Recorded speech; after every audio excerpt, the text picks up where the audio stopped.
सबको नमस्कार அனைவருக்கும் வணக்கம். Hello everyone, welcome to Knowledge Duniya. இப்போ வருகிற பிப்ரவரி 11ஆம் தேதி மார்னிங் நடக்கக்கூடிய தேர்வு. இது தேர்டு பேப்பரு. இதில் ஹிந்தியில் 50 மார்க்ஸ் வரும், தமிழில் 50 மார்க்ஸ் வரும். இது ஈஸியாக தான் இருக்கும். இதில் ஈஸியாக மார்க் நம்ம ஸ்கோர் பண்ணலாம். Pre test model question papers. இந்த கொஷின் பேப்பர் வச்சு நீங்கள் என்ன பண்ணலாம், நீங்கள் டெஸ்ட்டு ரைட் பண்ணுறது ரொம்ப உங்களுக்கு யூஸ்ஃபுல்லாக இருக்கும்.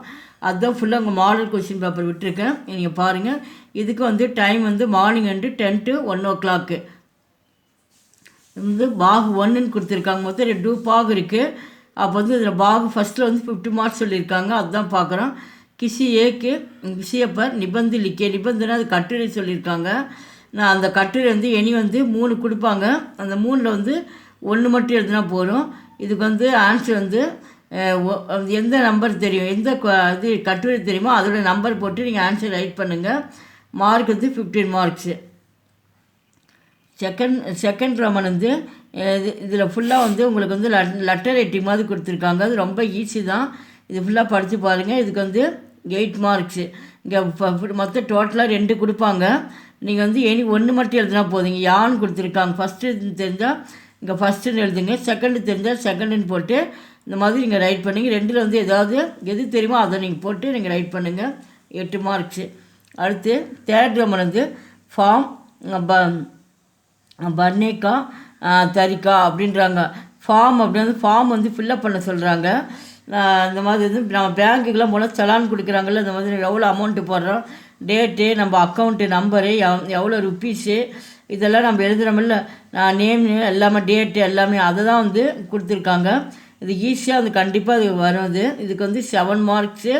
இது ஃபுல்லாக இங்கே கொஷின் பேப்பர்ஸில் கொடுத்துருக்காங்க. உங்களுக்கு மாடல் கொஷின் பேப்பர்லேயே உங்களுக்கு இது ஃபுல்லாக வருது. அங்கே நீங்கள் பார்த்துங்க. ஒன்றுக்கு ஒவ்வொரு மார்க்ஸு. அவங்களே இப்போ நம்ம இந்த கொஷின் பேப்பர்ஸில் நம்பர்லாம் கொடுத்துருக்காங்க. அந்த இடத்துல நீங்கள் ஆன்சர் பண்ணால் போதும்.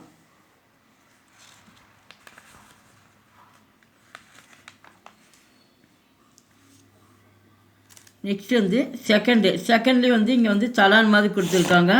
இந்த சலானையும் பார்த்துட்டு எப்படின்னு சொல்லிட்டு அந்தந்த இடத்துல நீங்கள் ஃபில் பண்ணால் போதும். நீங்கள் போட்டு இந்த நம்பர் போட்டு நீங்கள் என்ன பண்ணணும், எக்ஸாம்பிள் இங்கே என்னென்ன நம்பர் இருக்கோ அந்த அந்த நம்பருக்கு நேராக அதை எழுதி அதுக்கு என்ன ஆன்சரோ அதை எடுத்து நீங்கள் ரைட் பண்ணுங்கள். இங்கே ஃபுல்லாக மாடல் கொஷின் பேப்பர் கியூஎல் ஒரு ஆன்சர் எல்லாமே இருக்குது. இப்போ நீங்கள் ஃபுல்லாக அதை படிச்சுட்டு டெஸ்ட் மாதிரி ரைட் பண்ணி பாருங்கள். 4th ரோமனில் நிம்ன லிக்கித்து கதாம்சக்கா சந்தேபுகே லிக்கியே அப்படின்றாங்க. இது இங்கே பேராகிராஃப் ஃபுல்லாக கொடுத்துருக்காங்க. இந்த பேராகிராஃப் என்ன பண்ணால் 3ல் 1 பங்கு சுருக்கி எழுதணும். இந்த மாதிரி ஒவ்வொரு வேர்டையும் நீங்கள் கவுண்ட் பண்ணி பார்த்துட்டு இதில் 100 வேர்டுக்கு வந்துருக்குன்னா இதில் 3ல் 1 பாகம் 33 வரணும், 34 இது மாதிரி அந்த அளவுக்கு வேர்ட்ஸ் வர மாதிரி நீங்கள் இதை சுருக்கி எழுதணும். இது ஃபுல்லாக அது ஒரு பேராகிராஃப் அப்படிங்கும்போது அது புரிகிற மாதிரி தான் கொடுப்பாங்க. ஒரு ஸ்டோரிஸோ ஒரு தலைப்பு பற்றி ஏதோ ஒரு டாபிக் பற்றி தான் கொடுப்பாங்க. அதை படித்து பார்த்துட்டு நீங்கள் என்ன பண்ணு, ஷார்ட்டாக அதை நம்ம சுருக்கி எழுதுகிறோம். நம்ம இதுக்கு 5 மார்க்ஸு. இது ரொம்ப ஈஸி. உங்களுக்கு எது தெரியுமோ அந்த வேர்ட்ஸ் நீங்கள் சுருக்கி எழுதுங்க. அப்படியே பார்த்து எழுதி வச்சிடாதீங்க. அப்படியே பார்த்து எழுதுனா ஃபுல்லாக அவங்க அடிச்சிருவாங்க. கொஞ்சம் லைனை சுருக்கி கூட நீங்கள் அப்படியே எழுதிடலாம். நெக்ஸ்ட்டு 5th ரோமனில் அப்படி பிராந்திய பாஷாமே அனுவாதிலிக்கே. பிராந்திய பாஷா அப்படின்னா நம்ம தாய்மொழியில் உங்களுக்கு தெரிந்த மொழியில் நீங்கள் எழுதலாம் அப்படின்ற மாதிரி அவங்க ஹிந்தியில் இது கொடுத்துருக்காங்க. இங்கே அதாவது என்ன பண்ணலாம், நீங்கள் ஆங்கிலத்தில் எழுதலாம், தமிழில் நீங்கள் இதை எழுதலாம். இதுக்கு 5 மார்க்ஸு. 6th ரோமன் ஹிந்தி மே அனுவாதிக்கிஜே. ஹிந்தி மே அப்படின்னா ஹிந்தியில் தான் இது மொழியாக்கம் நீங்கள் எழுதணும், ஹிந்தியில் தான் நீங்கள் ஆன்சர் பண்ணணும் அப்படின்ற மாதிரி என்ன சொல்லியிருக்காங்கன்னா இங்கே தமிழில் கொடுத்துருக்காங்க பேராகிராஃபு. அதை இதையே இங்கிலீஷில் கொடுத்துருக்காங்க. இதை வச்சு என்ன பண்ண நம்ம ஹிந்தியில் மொழியாக்கம் பண்ணி எழுதணும். இதுக்கு 10 மார்க்ஸு.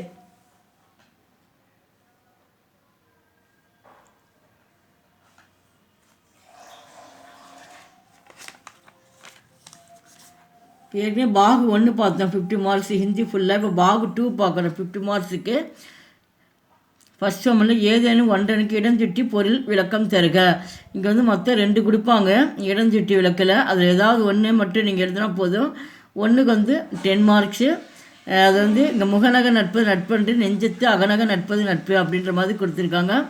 நீங்கள் வந்து மினிமம் வந்து ஒரு 1.5 பக்கமாச்சும் எழுதினா தான் உங்களுக்கு வந்து மார்க்கு கிடைக்கும். கீழே வந்து ஆன்சர் வந்து ரொம்ப ஷார்ட்டாக தான் இருக்குது. நீங்கள் திருக்குறள் ஏற்ற திருவள்ளுவர் அப்படின்ற மாதிரி அவரை பற்றி கொஞ்சம் ஒரு 10 லைன்ஸ் எழுதணும், அதிகாரம் எழுதணும். மொத்தம் 130 அதிகாரம் இருக்குது, இதெல்லாம் எழுதணும். எந்த அதிகாரத்துலேருந்து வந்தது அப்படின்ற மாதிரி அதெல்லாம் எழுதி நீங்கள் பொருளோடு எழுதி நீங்கள் 1.5 பக்கம் எழுதினா தான் அது எழுதணும். இதுக்கு வந்து எனி ஒன்று மட்டும் அட்டெண்ட் பண்ணுங்க. இதுக்கு 10 மார்க்ஸு. செகண்ட் ரோமன் ஏதேனும் ஒரு வினாவிற்கு விடை தருக. மொத்தம் டோட்டலாக வந்து அவங்க வந்து 3 கொஸ்டின் ஆன்சர் கொடுப்பாங்க. நீங்கள் என்ன பண்ணணும், எனி ஒன்று மட்டும் எழுதினா போதும். இப்போ நட்பு அப்படின்னா ஒரு நட்புன்ற அதிகாரத்தில் வந்து 10 குறள் இருக்குது. அதில் வந்து 10 இதில் வந்து டாப்பிக்கில் வர மாதிரி சென்டென்ஸ் வந்து நீங்கள் ஃபார்ம் பண்ணி நீங்கள் எழுதணும். நீங்கள் அடுத்தது பாரதியாரின் கண்ணனின் சேவகன் பற்றி பாரதி அந்த டாப்பிக்கில் வந்து கண்ணனின் சேவகனாக இருந்தார், பணி செஞ்சார் அப்படின்ற டாப்பிக்கில் இருக்குது, அதை பார்த்துங்க. அடுத்து செல்வி சிறுமியின் கழிப்பையும் கவிமணி தேசிய விநாயகம் பிள்ளை எங்கனம் வர்ணிக்கிறார். ஆனால் ஒரு செல்வ சிறுமி அப்படிங்கும்போது ஒரு பணக்கார பெண் சிறுமி வந்து எப்படி அவர் மகிழ்ச்சியோடு இருந்தான்றது அவர் சொல்லியிருக்காரு கவிமணி தேசிய விநாயகம் பிள்ளை. அதை பற்றி நீங்கள் படிச்சுக்குங்க. இல்லை ஏதாவது ஒன்று மட்டும் எழுதுங்க. எது தெரியுமோ அந்த ஆன்சர் நம்பர் இப்போ ஆவா ஈயான்னு எது தெரியுமோ அதை வச்சு நீங்கள் ஆன்சர் பண்ணுங்கள். இதுக்கு 15 மார்க்ஸு. தேர்ட் ரமன் ஏதேனும் ஒன்றனுக்கு இடம் சுற்றி பொருள் விளக்கம் தருக அப்படின்றாங்க. இதில் முதலையும் பார்த்திங்கன்னா மொத்தம் 2 கொடுப்பாங்க. எனி ஒன்று மட்டும் நீங்கள் எழுதணும். இந்த இது வந்து செய்யுளில் வருது. இந்த இடத்துல பாரகம் அடங்கலும் பசிப்பினி அருக அப்படின்ற மாதிரி இது கொடுத்துருக்காங்க. அடுத்தது துறவியாக வாழ்பவருக்கு குலமும் கிடையாது, கோத்திரமும் கிடையாது, பழிப்பவர் பழிக்கட்டும் அப்படி மாதிரி டாப்பிக்கில் வந்து செய்யுளில் வருது. இதை நீங்கள் படிச்சுக்கிட்டு நீங்கள் ஆன்சர் பண்ணுங்கள். மினிமம் 1.5 பக்கம் எழுதுங்க. ஏதேனும் ஒரு வினாவிற்கு விடை தருக. அது டீட்டெயில் கொஷின்ஸு. இது வந்து செய்யுள். இனிமை நாற்பது, புலமை பெண்டீர், தென்னாட்டு திலகர் வாவு சிதம்பரனார் பற்றி ஒரு கட்டுரை எழுதுக. இந்த 3ல் வந்து நீங்கள் வந்து எழுதலாம். இந்த இடத்துல வந்து எது தெரியுமோ அது வந்து நீங்கள் எழுதிக்கலாம். எழுதுனா இது வந்து 15 மார்க்ஸ் கிடைக்கும். இந்த வீடியோ பிடிச்சிருந்தால் லைக் பண்ணுங்கள், ஷேர் பண்ணுங்கள். எங்கள் சேனலுக்கு ஃபஸ்ட் டைம் வந்தால் மறக்காமல் சப்ஸ்கிரைப் பண்ணுங்கள். நாங்கள் தொடர்ந்து வீடியோஸ் போட்டுட்டு வரோம். நாங்கள் பிராப்தி மத்தியமா ராஷ்டிரபாஷா பிரவேசிகா ஃபுல்லாக மாடல் கொஸ்டின் பேப்பர்ஸு ஆன்சர் எல்லாமே நாங்கள் விட்டுட்ருக்கோம். உங்கள் ஃப்ரெண்ட்ஸில் கொஞ்சம் ஷேர் பண்ணுங்கள். நன்றி, தன்யவாத்.